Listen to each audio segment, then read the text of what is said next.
person is the mask, is the role you're playing. And all your friends and relations and parents and teachers are busy telling you who you are, what your role in life is, and you know there are a certain number of acceptable roles you can play.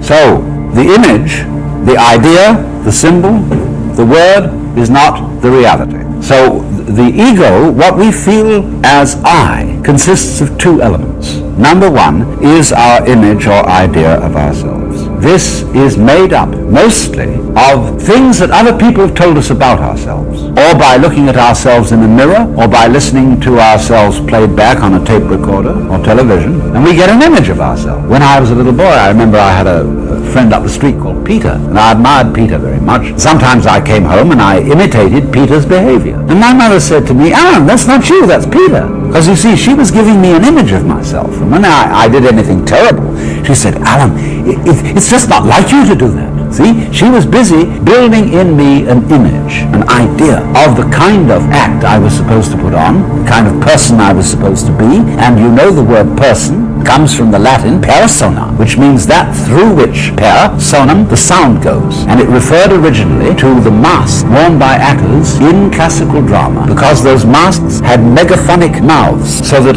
in the open-air theater they would project the sound. So the persona, the person, is the mask, is the role you play. And all your friends and relations and parents and teachers are busy telling you who you are, what your role in life is, and you know there are a certain number of acceptable roles you can play. So, first of all then, your sense of I is your sense of who you are, whether you're a tinker, tailor, soldier, sailor, rich man, poor man, beggar man, thief, whether you're a clown type, a strong, silent man type, a clinging vine, feminine type, etc., etc. We can name dozens of them. But you identify yourself with a certain way of acting. It's quite complicated, but nevertheless, there's a certain way of acting with which you identify yourself and which constitutes your image. Now, that image of yourself that you have is a social institution in the same way, for example, as it is a social institution to divide the day into 24 hours, or to divide the foot into 12 inches, or to draw lines of latitude and longitude, which are purely imaginary, over the surface of the earth. It's very useful to do that because by means of that we navigate. But there are no lines of latitude and longitude over the earth. They are imagined.